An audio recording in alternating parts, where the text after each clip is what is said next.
Also going to share my screen. Let me know if you can see my screen. Certainly can. Yep. All right. Welcome everyone to the Utility Rebates and Incentives webinar.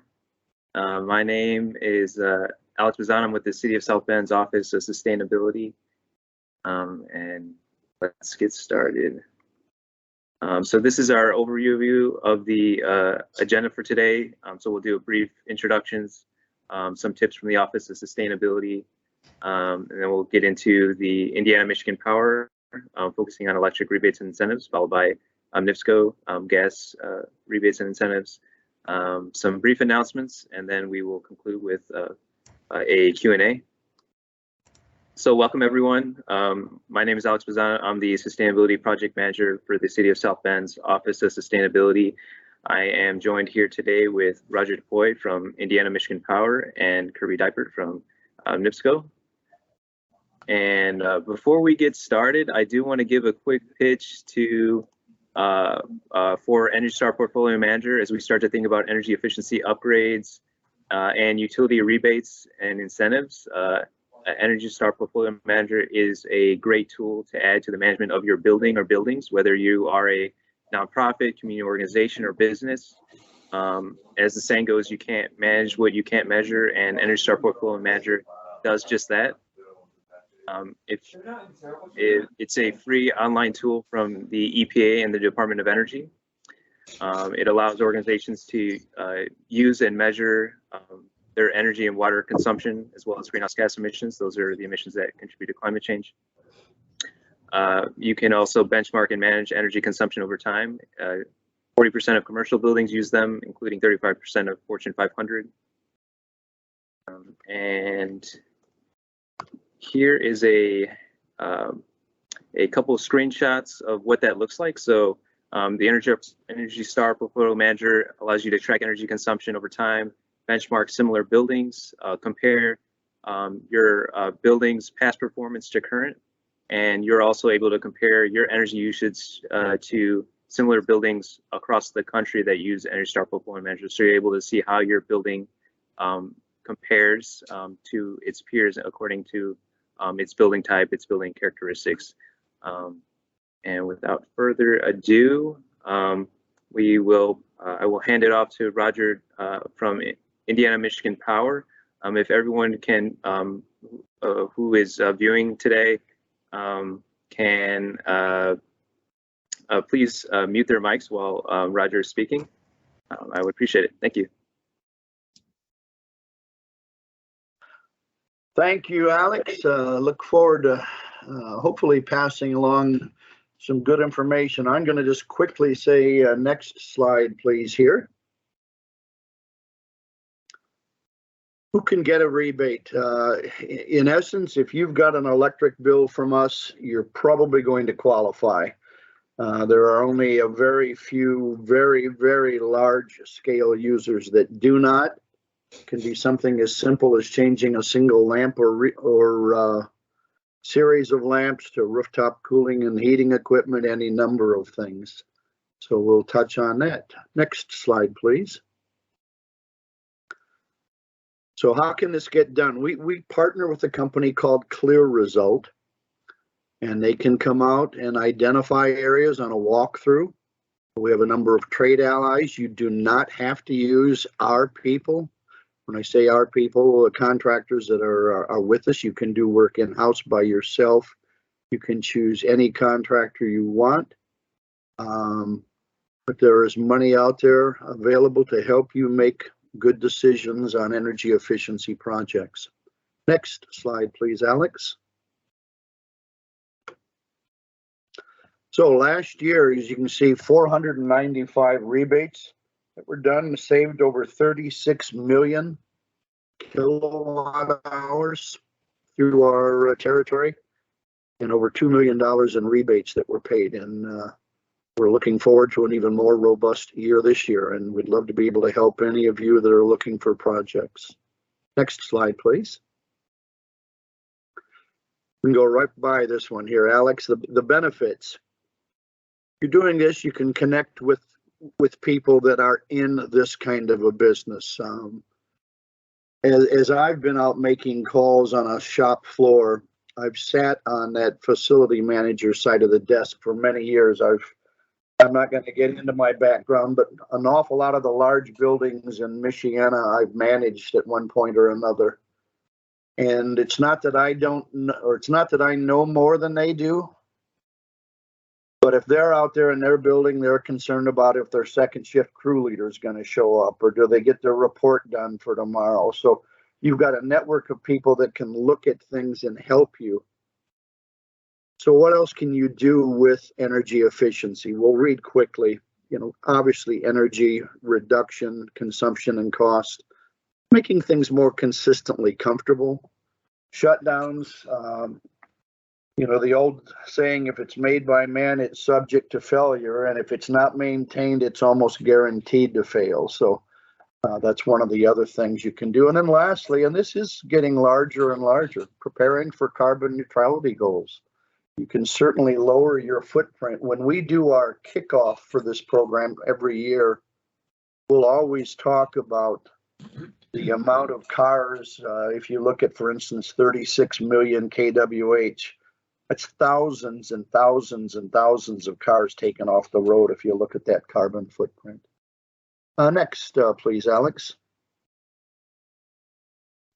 So there's two different types, in essence, of rebates with I&M. One is prescriptive, and there is a list of measures. So, for instance, if you have a T5 lamp and you want to change that from a T5 fluorescent to a T5 LED lamp, you'll look right on this chart, and it'll tell you that you'll get $7.50 for doing that.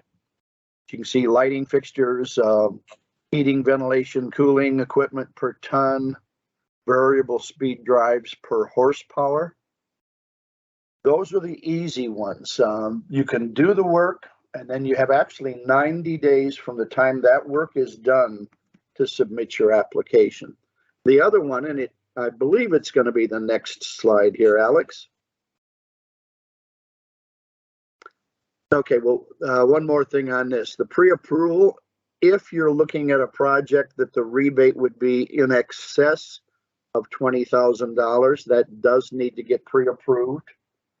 There are a couple of housekeeping issues. You can see there are qualifications. DLC, that stands for Design Lights Consortium, or Energy Star. As you buy products, as you look at products, you'll typically see one of those two on almost everything that's out there. Some caps, project cost, you cannot have a rebate in excess of 75%. So for instance, if you've got a $10,000 project, the rebate could not be more than $7,500. We do reach these caps, $150,000 annually per site. Obviously, some of our larger customers, every year we'll run into reaching some of those. And then if you have multiple sites, let's say, for instance, a 7-Eleven or a Speedway would be a good example. They probably would never see that cap on an individual site, but if there's 20 or 30 sites within our service territory, then it's certainly possible that they would reach that cap. Next slide, Alex. If it's not prescriptive, it's custom. How's that? A custom incentives, I can't list anything because there isn't a list of custom incentives. The only list is for prescriptive, so everything else by definition is going to fall under custom. And in custom, for instance, I'll go back to that same example of a T5 lamp. The T5 lamp, just changing the lamp to an LED lamp, there is a rebate for. But if you had a T5 fixture and you wanted to change the entire fixture to LED, that then becomes custom because it's not on that prescriptive list. And custom, what we do there is you look at the wattage of the existing fixture or measure. you look at the wattage of the proposed fixture. So there's a delta between those two. So if you've saved wattage, we then figure out how many hours a year that runs, and there's a fairly simple computation that converts that to kWh, kilowatt hours, which is how you all get billed. And the more kWh you save, obviously, the higher the rebate. If you have an operation that has 2 shifts or 3 shifts, guarantee you're going to get a much higher rebate on a custom measure than you would see on a prescriptive. Next slide, please. Much like the projects that are in excess of 20,000, all custom projects need to be pre-approved. Their payback prior to the rebate has to be no less than 1 year and no more than 8 years. So obviously, if you had a project that without a rebate would pay for itself in 6 months, we're going to say you don't need an incentive to do that. That's a 200% return on your investment. You'll do that anyway. And then the caps are very similar. Next, please, Alex. Some quick testimonials. And I'm not going to read these. I think you can read them yourselves. But in essence, as we've done projects around warehouses, manufacturing facilities, doctors' offices, convenience stores, everyone recognizes that energy savings is a good thing, but they don't necessarily know how to do it on their own. You get so caught up in running your business, the day-to-day portion of it, that it's tough to set the time and resources aside. So that's where we can come in and help you.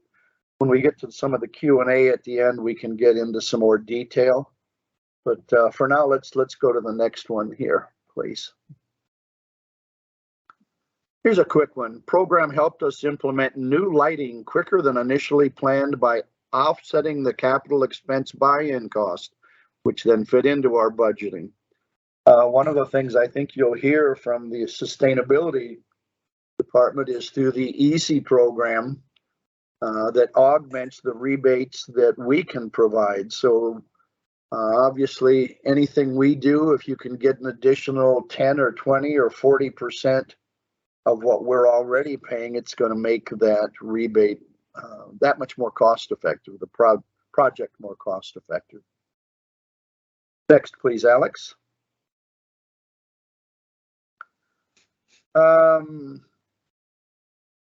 This is a good one here, and we have what we call TAs, Trade Allies. And again, I think I might have mentioned that early on. These are people that we vetted that have done projects with us.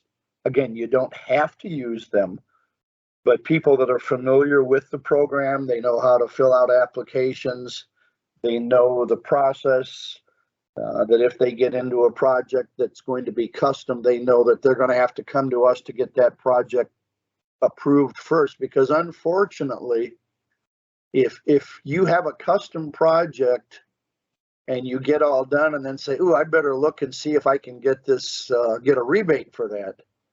If the work is done, we're unable to help you at that point. It has to be pre-approved. So if you get anything or nothing else out of what I'm talking about today, remember that difference between prescriptive and custom. If it does not show up on a list of measures, and we'll talk about that as well at the Q&A phase. If it doesn't show up there, it's automatically custom, must be pre-approved. Next slide, please, Alex. So how do we do this? If this is prescriptive, you've got an application. Could well be that it's custom. So you can see the pre-approval review. It'll go through the engineering firm that's used. And then an offer letter is sent out. And that offer letter will say sometimes, yes, we agree with all of your calculations and computations, or no, we don't agree. You actually missed something and there's another $500 available. At that point, when the offer letter is done, you can buy the product, you can get the work done. And again, I'm speaking custom. The conclusion of that, there'll be typically a post-installation verification, and not on all jobs. Any jobs over a certain threshold, typically 500,000 kWh of savings or more. And then about 10% random will do verification. And then lastly, payment. That's the part that you're all interested in. And that's dotting our I's and crossing our T's and then getting that check back to your hands. So next slide, please, Alex. So again, confirm you're eligible. And this is a model that's within, if you have a pencil, write one thing down here, please. Electric Ideas, has an S on the end, electricideas.com. Every one of our rebates is resident there, including residential rebates. And assuming you all live in a home, there are many rebates available for home as well. So don't forget to look those things over.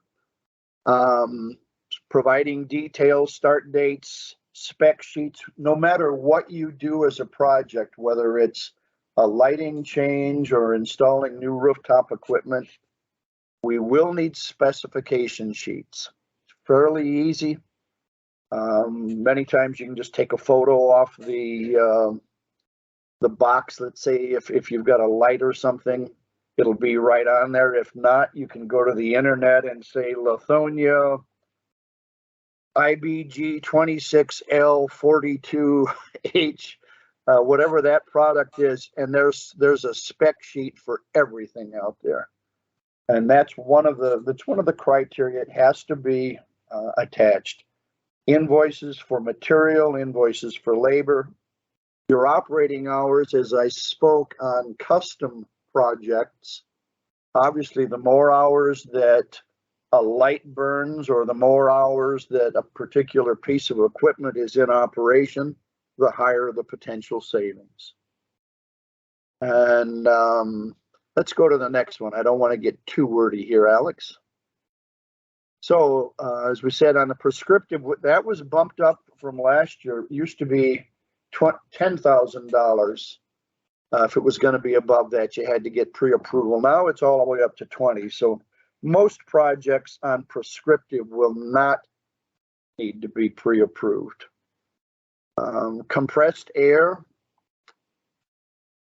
As I'm out and about, especially when I'm out on a shop or a factory floor, everybody gets a gas bill. They all get an electric bill. Everybody gets a water and sewer bill.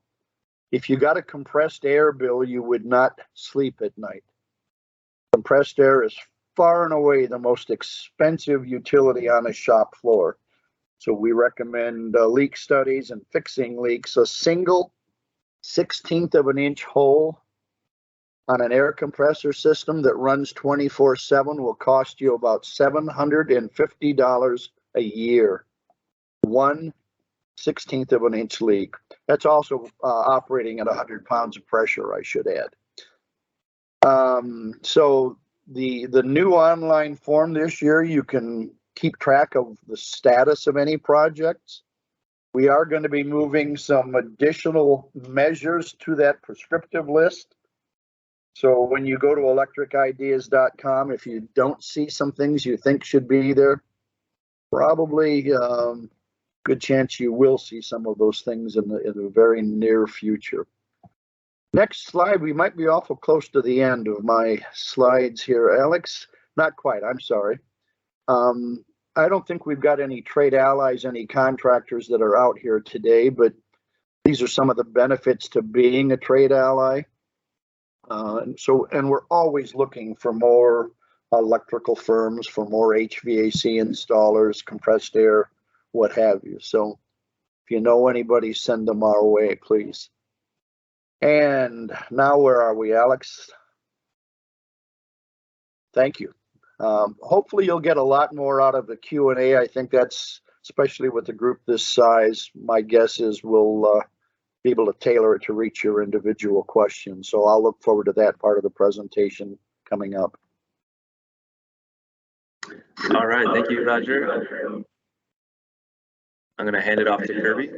NIPSCO. Morning, everyone. Thanks, Alex, for the invite. You know, as Alex mentioned, I'm Kirby Diaper, and I'm the field engineer in the area here for a company called TRC that actually manages the NIPSCO program. So we're what you would call a third-party implementer. So we take everything about the program and we manage it, you know, with the bag of money that NIPSCO gives us to pay for these projects. I'm going to be talking about the commercial industrial called CNI in the industry program for business customers. Next slide. Next slide. So in the area here, Northern Indiana, there are actually 5 of us working. My friend Kurt is over in the northwest corner. Byron Zickrell is down in the southwest area. I'm right in the middle. I also share Elkhart County with Carl Andre. I look at schools and municipals, so wastewater treatment plants, police stations, college, all that. He takes care of everything else. And then Carl's over in the black section there on the east, and then Chuck Albrecht is in the little gray spot in Porter County. Next slide. So here are our stats similar to what Roger presented from 2021. In 21, we completed 1,500 projects. We provided almost 55 million kilowatt hours, because all the counties besides St. Joe, we have electric. We have very little bit of electric in St. Joe County, but some of the other counties we do have electric savings. So nice kilowatt hour number. We saved almost 1,200,000 therms, and we issued almost $6 million incentive checks. Next slide, please. So again, talking about gas, if you're a natural gas commercial customer, on your bill will be rates. So 121, 25, and 51, which is a special rate, you're eligible for incentives. Repeating it under Sbdi, which is Small Business Direct Install, it's the same rates. I got a real streamlined process thing here. We're talking about a prescriptive application, very similar. You submit the application once your project is complete, along with invoices, spec sheets, and your I-9 or tax exempt letter. And then once it goes through the various stages of engineering reviews, the incentive check will be prepared and mailed. Next slide. I'm going to drill into the prescriptive program now. So prescriptive program, we have about, I think it's almost up to 150 different measures, including electric. And within each measure is a baked in amount for labor and for the device that you're installing and for the savings as well. So each measure has an amount that's paid, and I'll show you that in a second. No pre-approval unless your project incentive is over 10 grand. No pre-inspection, same ruling. Post-inspection, again, unless it's over 10 grand. And this is a new thing I wasn't familiar with. Or if it's $3,000 for a self-installed project. This is absolutely new to me. We'll pay up to 100% of the measure costs, including material, labor, and applicable taxes. The application can be downloaded at that website. I can also provide it to you, Alex, if you'd like. Next slide.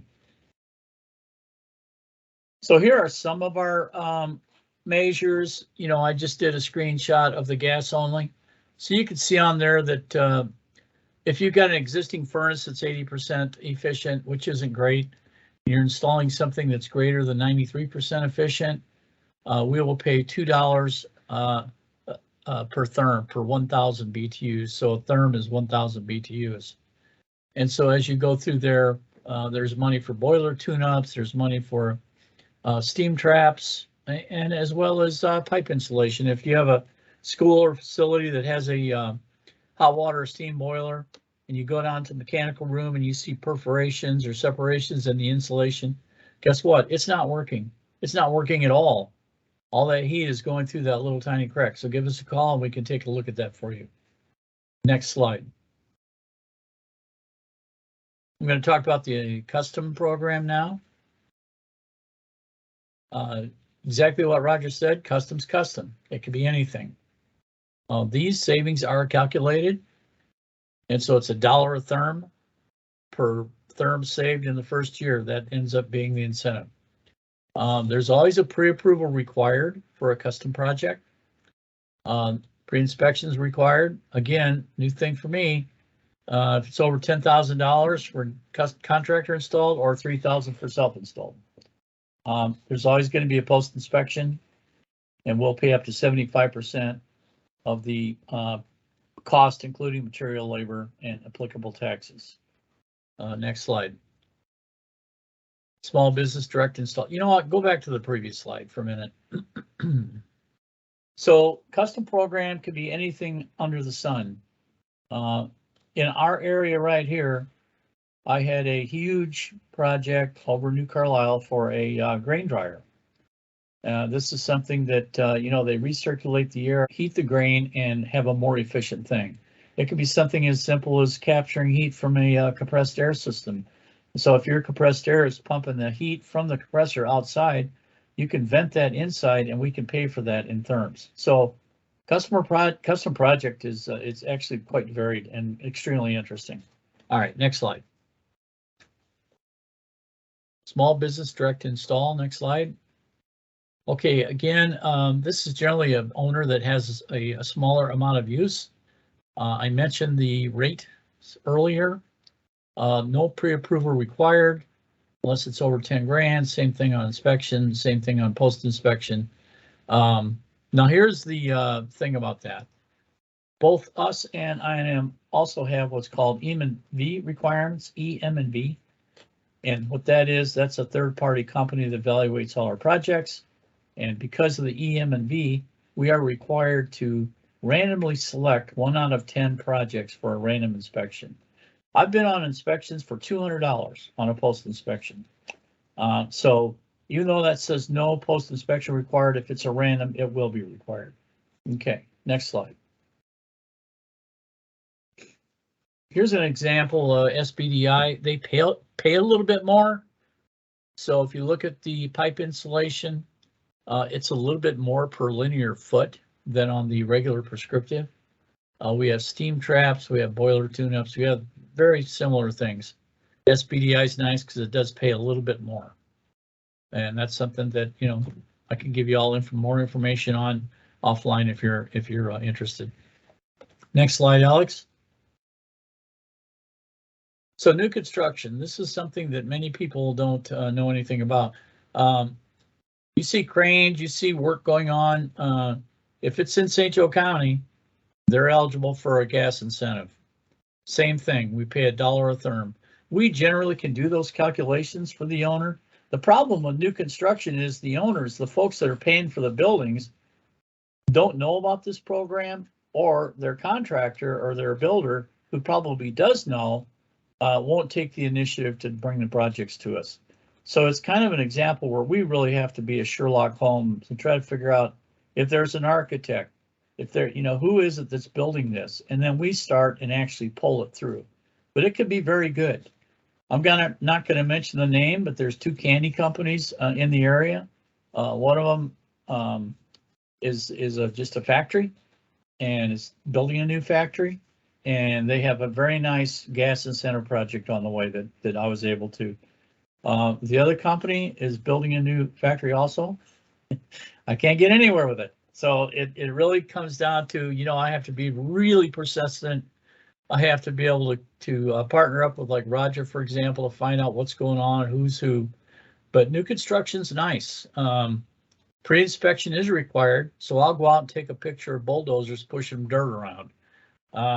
Post-inspection is always required, and we'll pay up to 100% of the total major cost, excluding labor. And there's a reason for that. Labor is also required in a new construction, so we don't include that in the project cost. Next slide. Okay, so this is actually should be familiar to everyone on the call. I became aware last summer of a project at Morris Civic that was going to be coming online. And I did everything I could due diligence wise, and I just couldn't get any traction on it. Finally, I was able to connect with a acquaintance. I didn't realize he was involved in it, Scott Hertzig. And I've known him, and Roger's known him for many, many years. He's done wonderful things for the city. So he got me plugged into the contractor, which is actually an ESCO, which stands for Energy Services Company, and that would be Ameresco. So they're putting a variety of mechanical upgrades into the Morris. Temperature control, some nice air handlers that are capturing heat, so that's a heat recovery unit, as well as some new boilers that are very efficient. So the summary, it's a little hard for me to see because it's a little small, but I'm leaning in. So the incentive is almost 10 grand. You can see that the savings are almost $10,000 in therm savings over, based on the first year calculation. So if you look at the project cost, that's a little over 18 grand without the incentive. With the incentive, it's, I think, almost 9 grand. So the ROI on the first year is only 10%, but with the incentive, it's 22.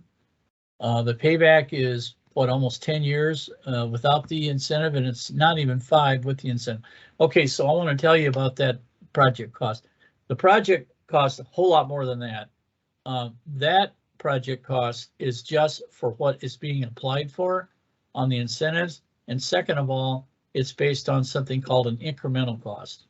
When it comes to projects like this, many times we can use an incremental cost.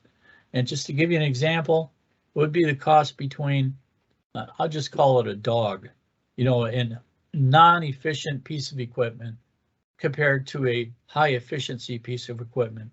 The difference of cost of those two items is what we would call the incremental cost. And so that's just something to put in the back of your mind.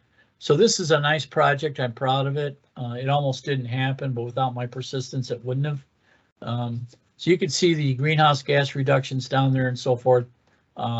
This is a nice project. They're very happy to be receiving this incentive. Next slide.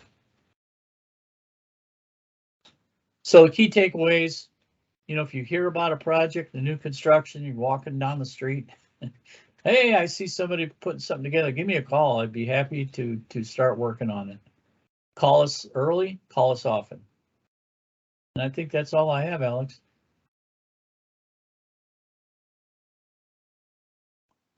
Thank you, Kirby. Yep.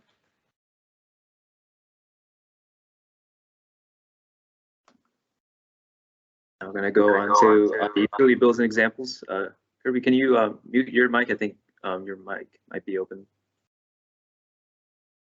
So I wanted to show a couple of utility bill examples for folks that might be interested. And this is Indiana, Michigan Power bill example.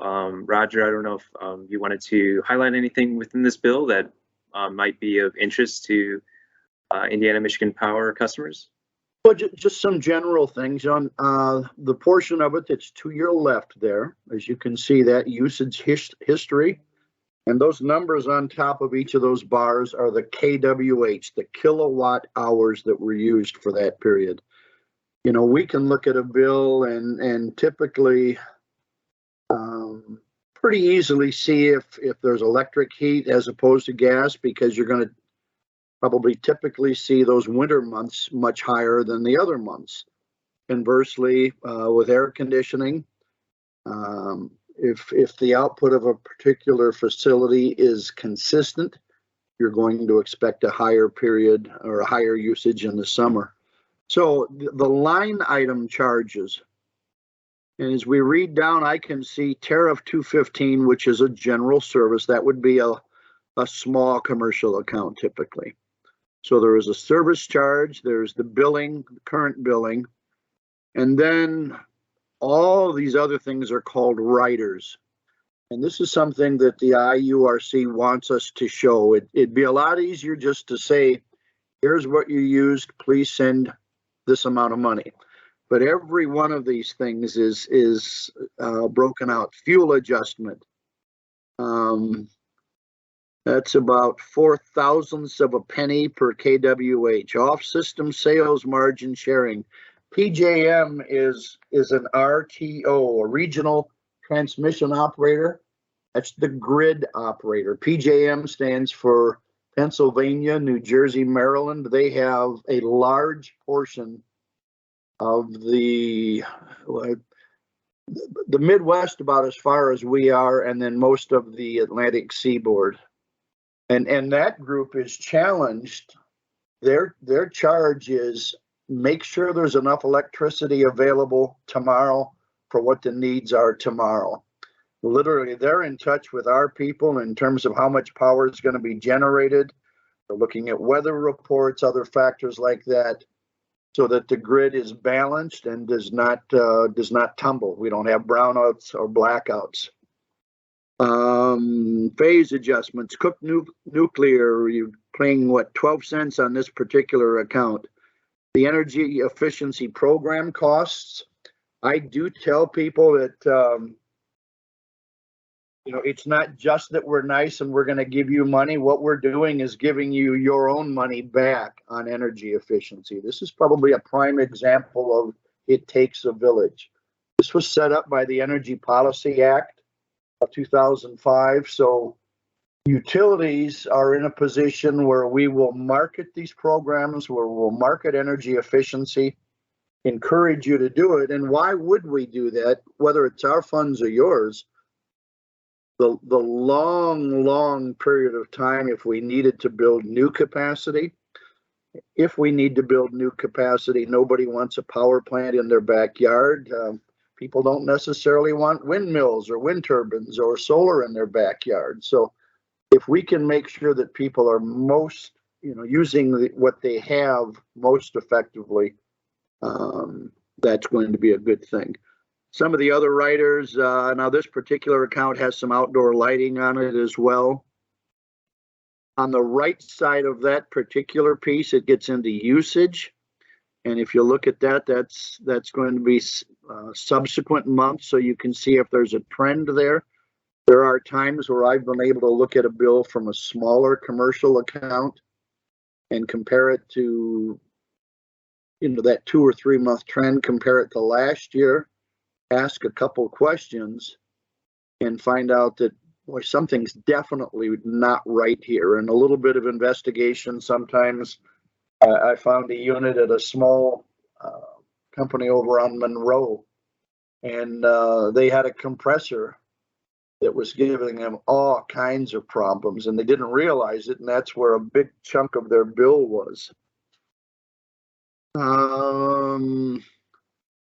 Let's see if there's anything else on there. Tell you what, if you've got questions on this when it gets time for the Q&A, we'll bring it up. But look for consumption is always in kWh. The writers you may or may not have an interest in, I can certainly explain them in greater detail if you'd like, but it's always helpful to know what is in your bill. So it's not just the product, it's not just the energy source. There's any number of things that are in there that support that cost of bringing energy to a customer.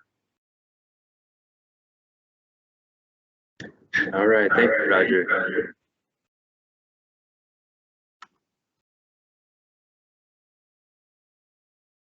All right, here is the NIPSCO bill. Roger, I think your mic might be open. You can mute. Similar, Kirby, if you wanted to highlight anything from the NIPSCO bill. Yeah, we'll just go from left to right. So if the account number has been wiped out. As you can see under the account profile, I don't know if you can see it or not, but it tells you under the type of customer on the far right side of that box on the account profile.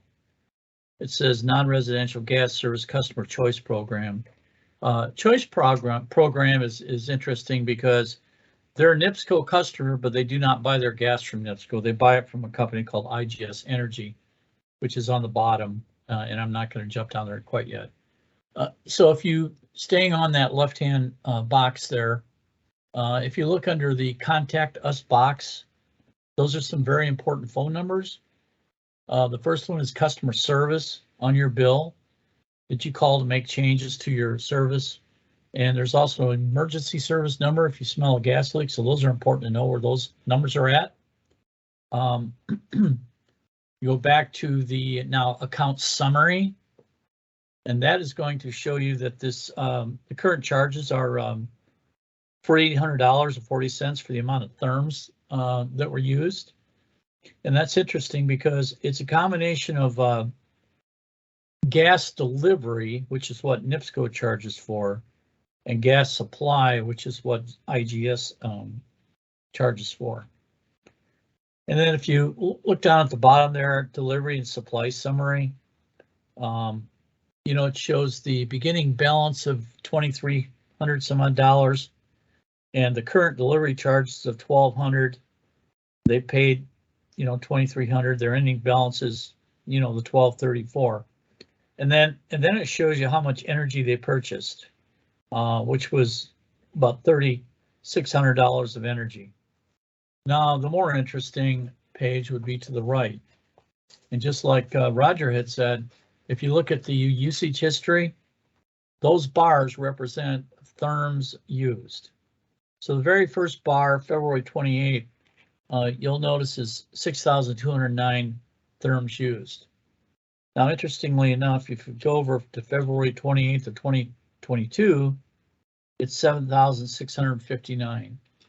Same time of year, a big difference. What would you suppose that would be attributed to? I'm not positive, but I'm betting it's attributed to COVID, because this was actually for the Morris. And in February of 2021, I don't know that they were having that many events yet. So their use could be a lot lower then. So anyway, that's just something to look at. You can see that usage all throughout your bill when you get it. Now, if you want to look at the next box, that gives you the meter number. So all your meters will have a number on it, and it's either in the meter face or it's a stamped piece of tin that wraps around some of the valving. So you can compare that to make sure they have the right meter. It's interesting, this site actually has 2 meters. So when we did this project, when we're doing this project, we had a couple of different meters. One of them showed hardly any use at all. The other one showed a lot of use. So it's important to determine which one is the right one, which we've done. So what they're paying for is total gas used therms 7,659, and you calculate that out by how much they paid, and they're paying about 47 cents per therm. Now, any math whiz can tell if we're going to pay you $1 a therm to save energy, and you're only paying 47 cents a therm to use energy, it's very sensible to consider energy efficiency projects because we're actually paying a bonus. Detailed charges again, box shows that this is general service small, choice account 121. There's delivery charges again, gas charges again from IGS Energy. So, you know, a lot of people on this call might not have realized that as a consumer, a commercial consumer, that you can actually sign up for that rate charge and buy your gas from third party. So that's what I have. That's what I have for you. If you have any questions during the Q&A, we got a few minutes left. I'd be happy to answer. Hey, Kirby, it's Roger. I'm just going to point out one of the things I noticed too. February of 22 on that bill is about 4 degrees colder on average than February of 21. So certainly that would have made an impact on the heating load. Yeah, I think you're right, because we did have a very cold February here. And so that has everything to do with it. Right, I see that now myself. Yeah, 22, 28. So it was probably that, not COVID. It's a combination of the two, maybe.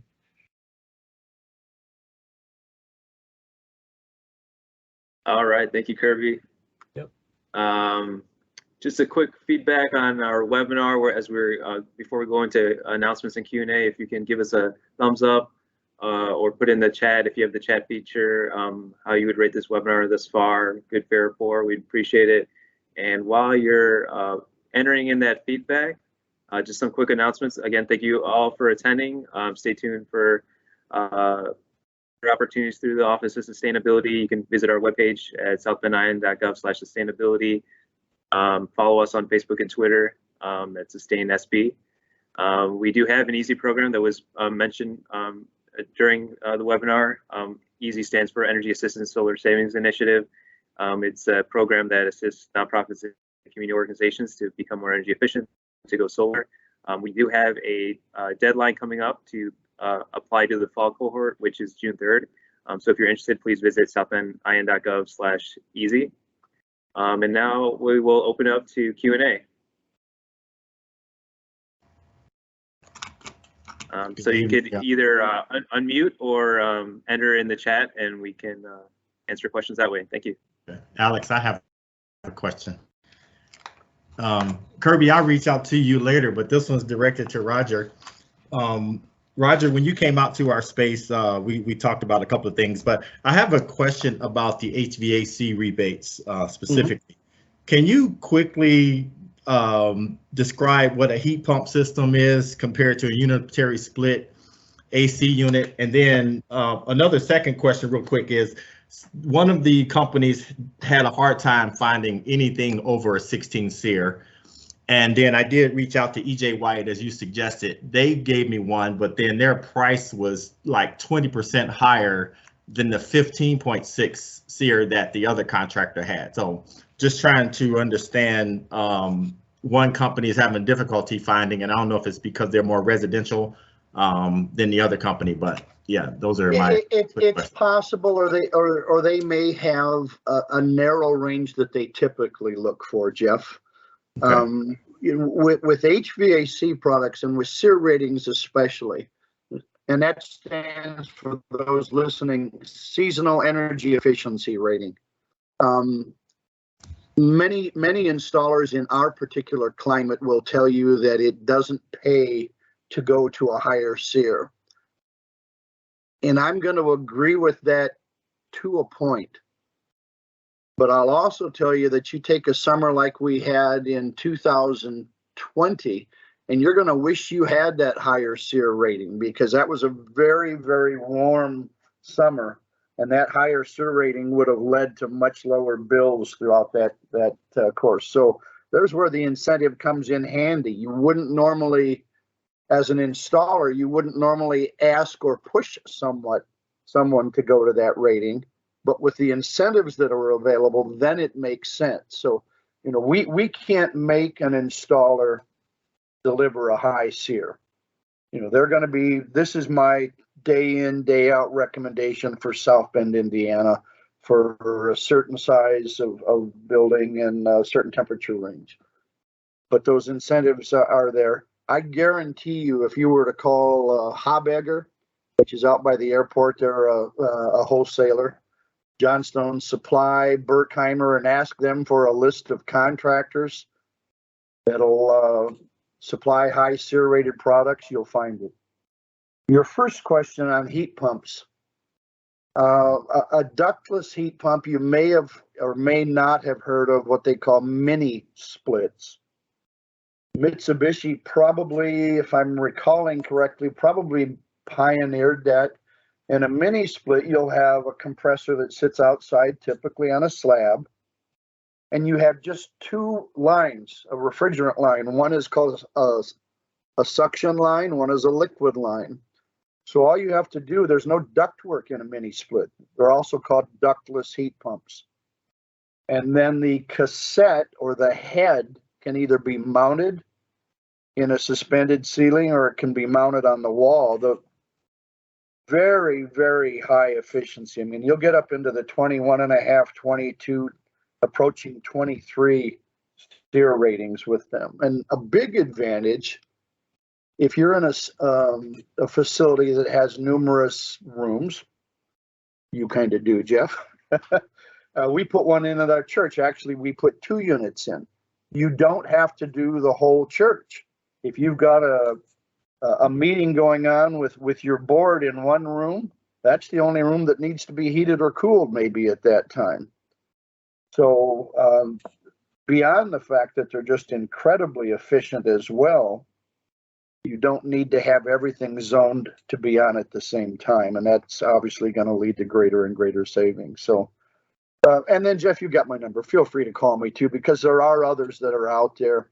And again, it's not, I would never throw a contractor under a bus, because their business is to provide a homeowner or a business with air conditioning and heating that they can rely on. They need to keep it simple in dealing with people.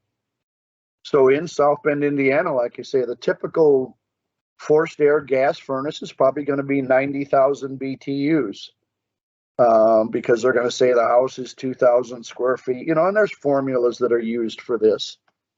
But that makes it easy for them. If they go into a homeowner and say, I'm going to give you 17 different choices of how to heat and cool your home.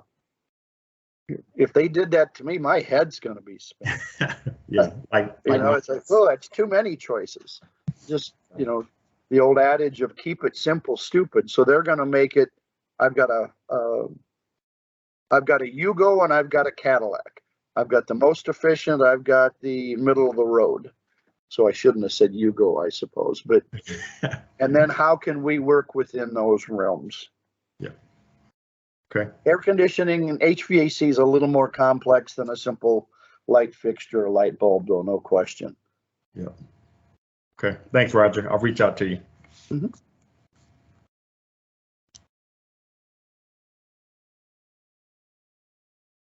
I have a question too. My name is Father Ryan Pitcher-Carl. I'm from St. Albert Church in South Bend. And we have lots of old buildings, and we have a lot of deferred maintenance. So we're kind of starting a process of trying to catch up, and we are benefiting from the EASY grant to help us do that. So we don't kind of know where to start. Could the beginning of a consultation be look at our energy bills and kind of give us ideas, or kind of look at kind of where we can go? Because I think we have a lot of inefficiencies, but we're not sure exactly where they're coming from. I could jump in on this if you want. Both Roger and I would agree that we get paid to help customers make informed decisions. That's one of the things we do. And so we can do assessments. We can come out and, walk the property and see what you have that might be less than desirable, and see what recommendations we would make. This wouldn't be a full-blown ASHRAE level 3 audit. It's more of an ASHRAE level 1 audit. But I like to point out things where you could, have some savings. And I've worked with a lot of churches in the area, so it'd be something that I'm comfortable with doing as well. Great. Okay. Thanks. I'd only be looking at your gas, though. Yeah, right. Mm-hmm. Thanks. And conversely, the same with us as well. Okay, great. Thanks. What was the website that I asked you all to bookmark? Electricideas.com. You've got it. And believe me, it is very handy. I mean, the more you look at that, the more you're going to know about energy efficiency and asking better questions. And personally, nothing would make me feel better than to come out and do a walkthrough, and then to have that customer say, well, how about if I did this? Then I've been successful if I can get them to think. So that's what we all want to do, I believe. And then this is Juan with La Casa de Amistad, Roger and Kirby. Thanks for the presentation. This is wildly helpful. The benefit, I think, of the EASY program is we also got an energy assessment by some architects done on our facilities. So we've gotten some recommendations on like replacement of HVAC units and roofs and things like that. So I would love to see if you both could come out to La Casa, and I'll look for contact info on that. But on the new construction side of things, would a replacement of a roof qualify for new construction in terms of, thicker insulation, ideally having to spend less on heating and cooling of the facility? Not in our program. Okay. That would be a custom. I was going to say it under custom. Mm-hmm. We'd have to look at the calculations, depending on the type of roof. I mean, if someone had an old build-up asphalt roof and they're going to some kind of a nice light-colored elastomeric, then engineering could say, well, you're going to have, and then we're also upgrading insulation. I'm going to take into account. Yep. Might be a little more deliberative in those calculations. So I wouldn't want to just say no, but it would definitely require some computing skills. Okay. That's great. And then Kirby, on the custom project side of things, you needed to get approval over 10 grand, but I didn't see a cap on everything that's custom. So I think NIPSCO, I&M's was 150. What's the cap for NIPSCO on what custom means?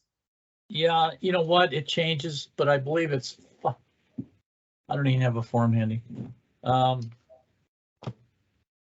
know it's $500,000 per entity, and it could very well be, I just don't actually have, because we just started a new program, we have new applications, so it's, Okay. you won't hit it.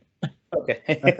yeah. I mean, I was just, that's helpful to know.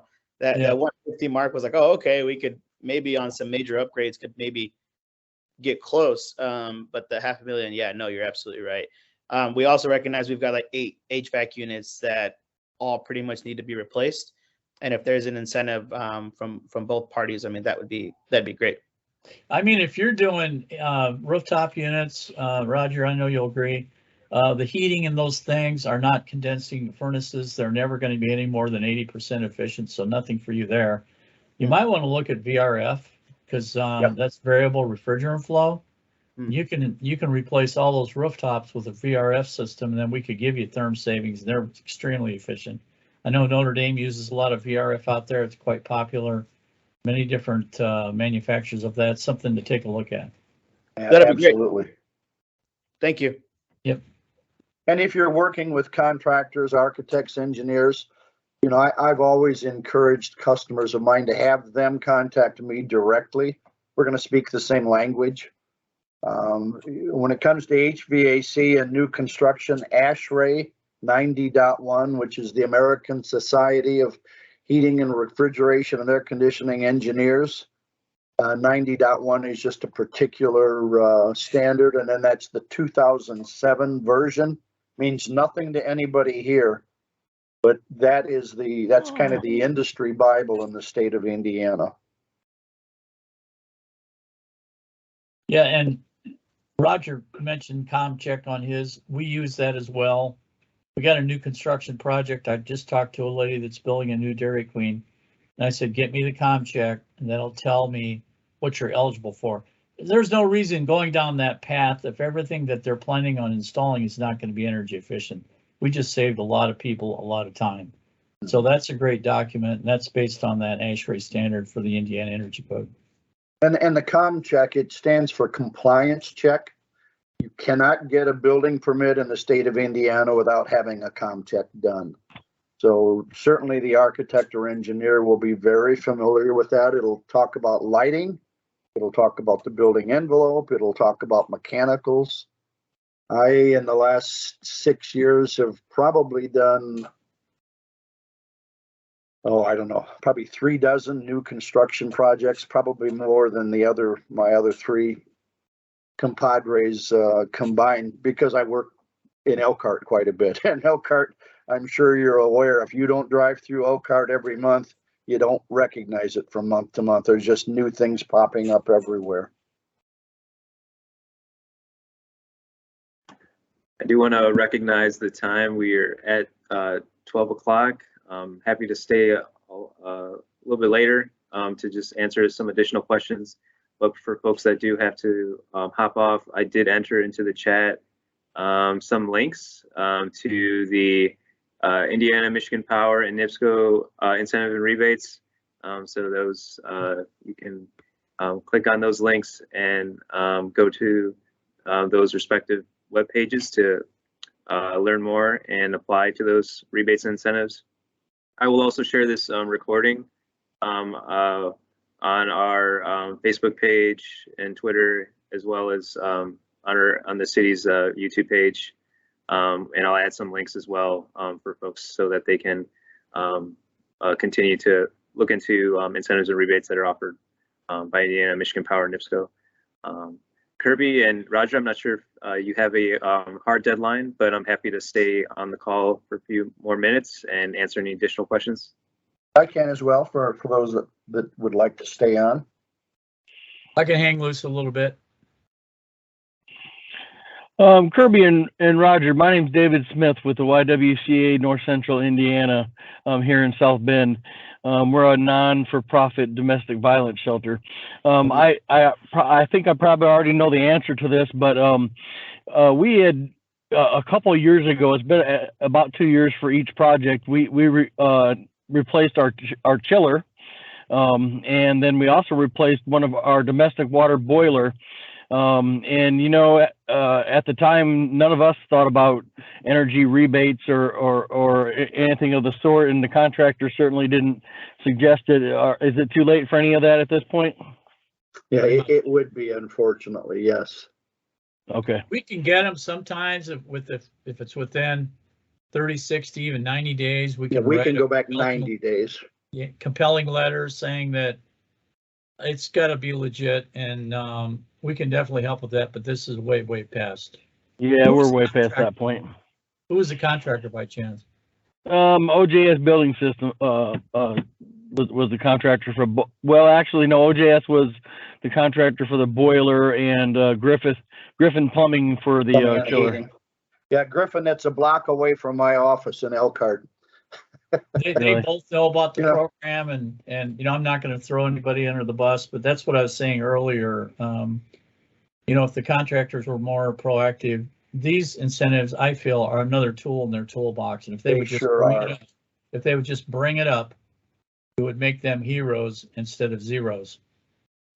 Sure, I agree, and I wasn't trying to throw anybody under the bus either. In both cases, we undertook those projects out of necessity, so it really wasn't it was as much planning in terms of, hey, you know, could we get energy rebates and that sort of thing. So sure, you know, it certainly didn't. It never even came up as a question or an idea in our heads.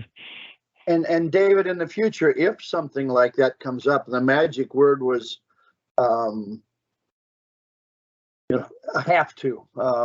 We had a company in Elkhart that literally had to replace an air compressor. By all rights, that would have been a custom project, but had they not replaced it with a rental unit, their production would have been down, and they're a 24/7 operation. So there's an extenuating circumstance where we're a little more amenable to work with them to provide a rebate. So it's not as if in all cases you're going to be denied, but the quicker we have line of sight on something like that, the more likely it is that NIPSCO or us will be able to help you. Understood. It's always best to check with us and see if anything's available than not, and then lose out.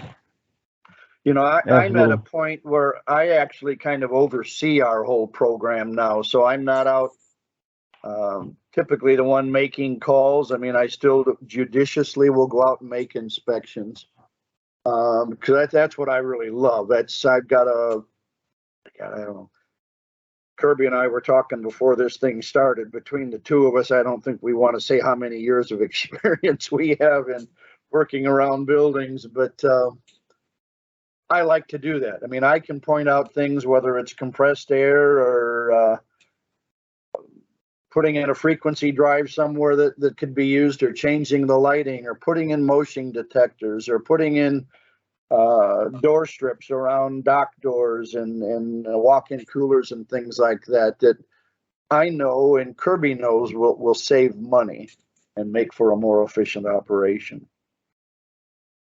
And some things aren't even on the ASHRAE. Something I'm really in favor of is called DCV, which stands for Demand Control Ventilation. Oh, huge. That means is cutting back your outside air dampers to limit the amount of fresh air coming in.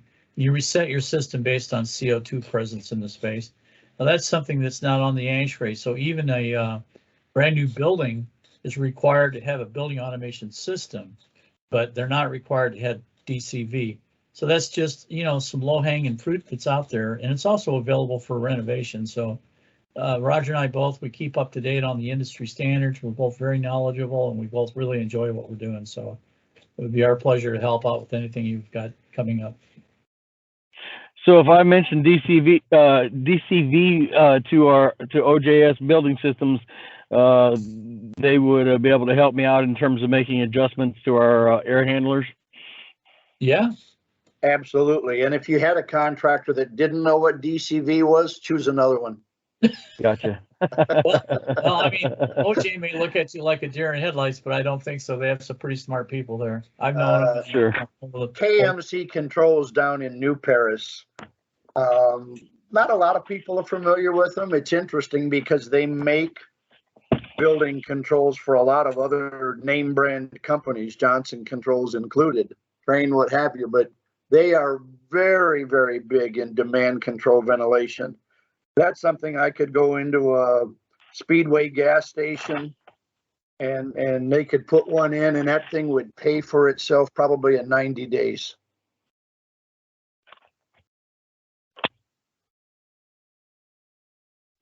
Hi, this is BJ Patel from the Goddard School. I joined late, but any help with installing, getting solar for my electric? I wish there was.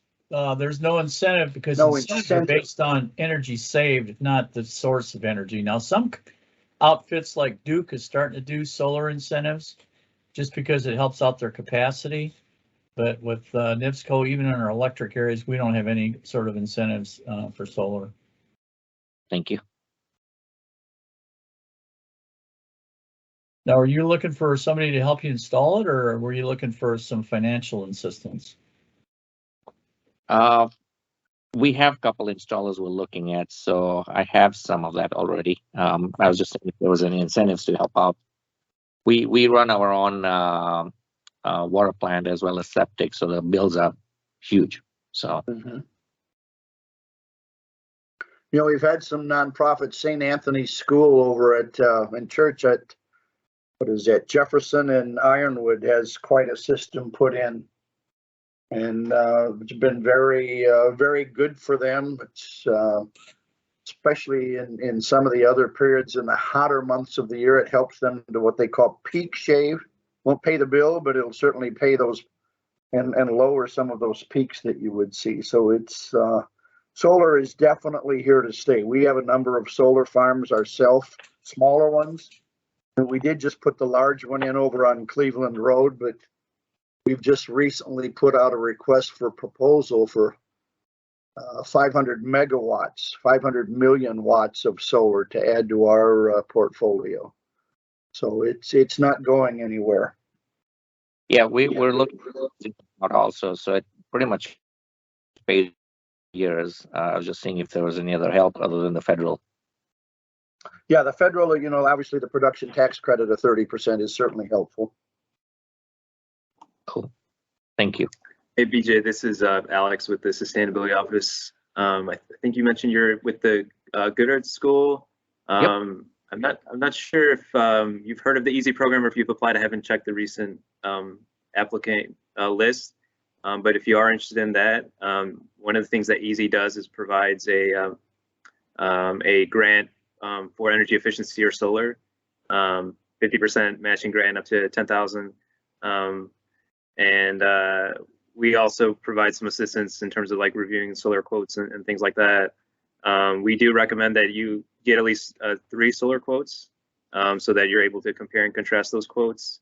I believe Evie, who's might still be on the call, who's our director of the Sustainability Office, she put in the chat southbendin.gov/go-solar, which is a really helpful webpage that we have on our sustainability website that helps you kind of guide you through the process for what the steps you need to take to go solar. You might also be familiar with the net metering deadline that's coming up on July 1st. Just to make sure you have those interconnection agreements signed and received by the local utility, Indiana Michigan Power. I don't know if you have any particular questions on EASY, but we do provide assistance in terms of solar energy efficiency. Is there a number? That's all, and we can go from there. I'm sorry, can you repeat yourself? Is there a contact number or email address? Oh, sure.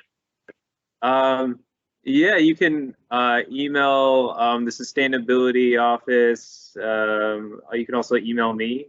I can Email. I'll just so- go for it. yeah, I can send it add it to the chat. But yeah, we can definitely chat offline here. Yeah, there it is. It's a bit of a long address, email address, but yeah, there it is. You guys added it. Thank you, V. Yeah, so feel free to email us there. My email address is. I have it. From your invite. We have it. Okay. Bingo.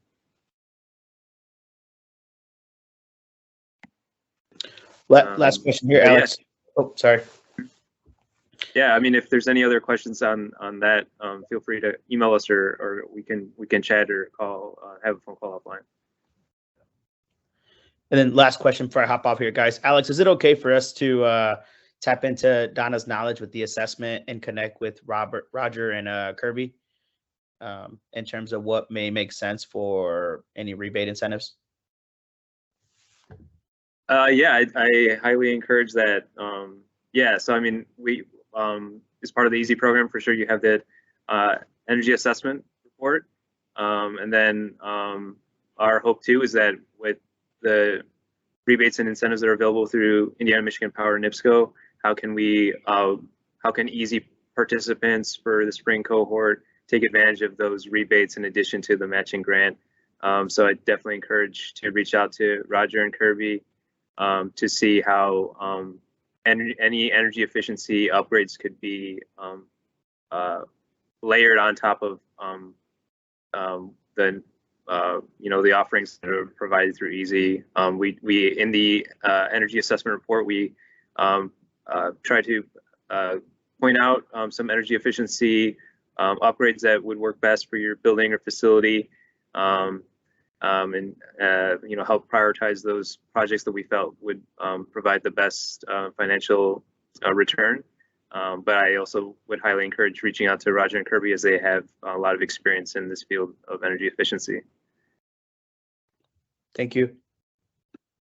Roger, do I understood you to have said that we're considering LED light replacement in our building, and we have a rather large building, about a size of a good size hotel. Did I understand you to say that if we self-perform the work, that the incentive is less than if we have a contractor to do it? Is that correct?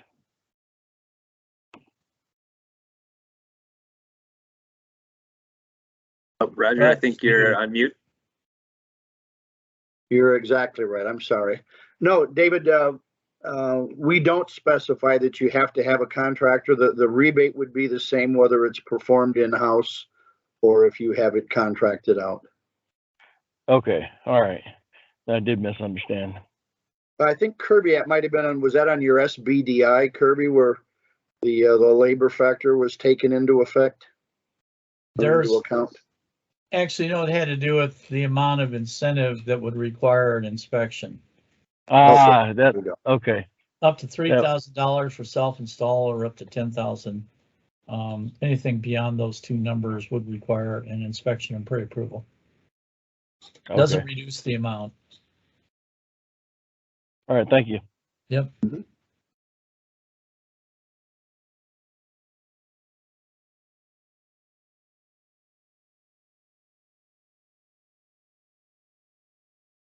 I just throw one other quick thing in there, if you guys don't mind. So both, in our electric program, our gas program, and Rogers as well, the term buyer beware. So there's some entities out there that are working to try to roll people into an incentive program, and they tell a good story, they tell a good tale, and they take some of that just for doing the application.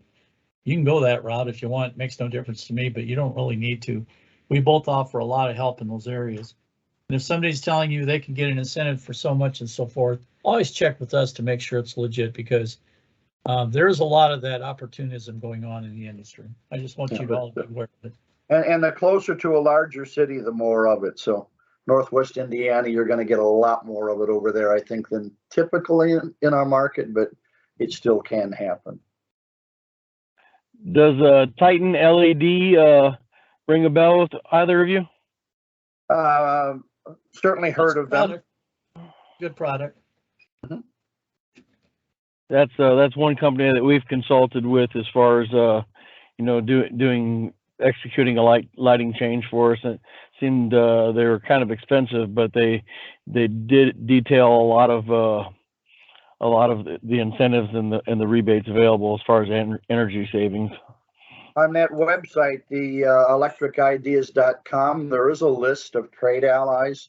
I mean, you could go by zip code or by just hitting the map, and you could say lighting installers, HVAC installers, kitchen equipment, compressed air. You can filter it as you need, and it'll list people that have vetted contractors that we do business with.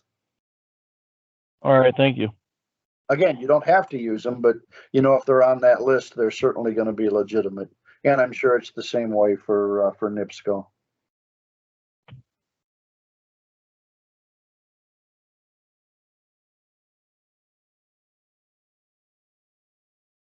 All right. Thanks, Well, I everybody. think We're here to help. thank you, everyone. Yeah, I Alex, think we're going to wrap up. And Evie, thank you for putting this together. I think it fulfills a need for a lot of customers out there, and however we and NIPSCO can help, we'd certainly appreciate that opportunity. Good job. Thank you all.